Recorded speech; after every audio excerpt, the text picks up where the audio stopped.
So here we are back with the good old 2023 KLR 650.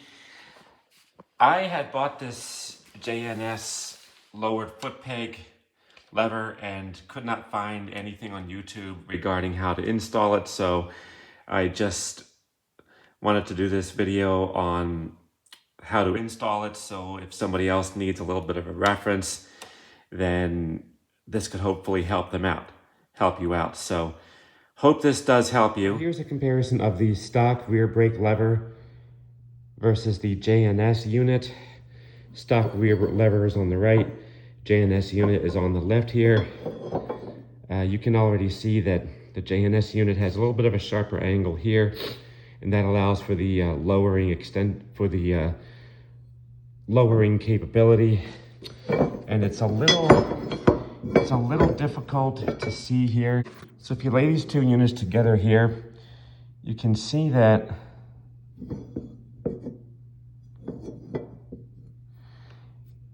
here that the bottom brake lever, which is the new brake lever, the JNS unit, is a little thicker than the stock brake lever. As you can see, the two levers together, the JNS lever is on the left, the stock lever is on the right. The JNS lever does appear to be a little thicker, and it appears to be a little bit more substantial, a little thicker, a little more substantial where the foot goes. If you also take a look at the quality of the weld, I'm not saying that the stock units are bad. There's the quality of the weld on the stock unit, and compare that to the quality of the weld on the aftermarket JNS unit. You can see this right here. It seems to be just a little bit thicker and a little bit more substantial. So you can see I did prep the area for mounting a little bit. When I did pull the old lever off, I did see a little bit of grease there. I just grabbed some AMSOIL grease, but whatever grease that you want to use doesn't really matter a whole lot. This is not a high friction area, but it just helps to make it so that there's not a whole lot of metal to metal contact, and it just does a nice job of preparing the area. Here's just a general overview of the final installation. Just make sure that this spring, there's a catch on it right underneath there. There's a catch on the lever here that the spring hooks into on that end, and on this end, just make sure that's set in place.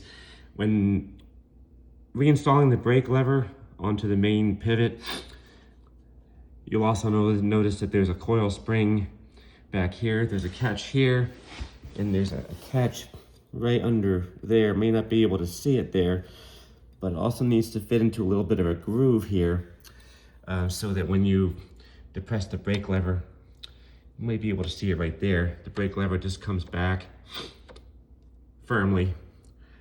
And of course, this slides back in here like so, and there's a little bit of a cotter pin in there. It's pretty skinny and small, and it's pretty much a royal pain in the ass to deal with, but that's the worst part of replacing this lever, is just dealing with that stupid pin. But other than that, it was pretty easy. I did torque this down to around 90 inch-pounds, which converts to around 7.5 foot-pounds. So I also used some blue Loctite on the threads just to give it a little bit of a snug, because this is a 650 single, and if it does one thing well, it does vibrate a little bit. Make sure you also pull this protective boot back, and I had it pulled up just so I could show how to do the adjustment here. I mean, you have these two screws here. This is these two washers, or these two nuts here. This is a 12 millimeter. The top is a 10 millimeter.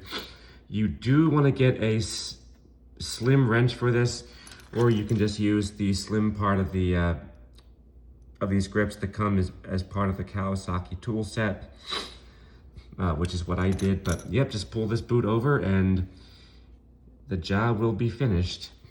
So as a note, I am not sponsored by AMSOIL, and I am not sponsored by Perma Lock. I just happen to buy these products I just bought this at the local hardware store today, and I do use AMSOIL quite a lot. I think they make decent products, but that's how you get it done. Thanks.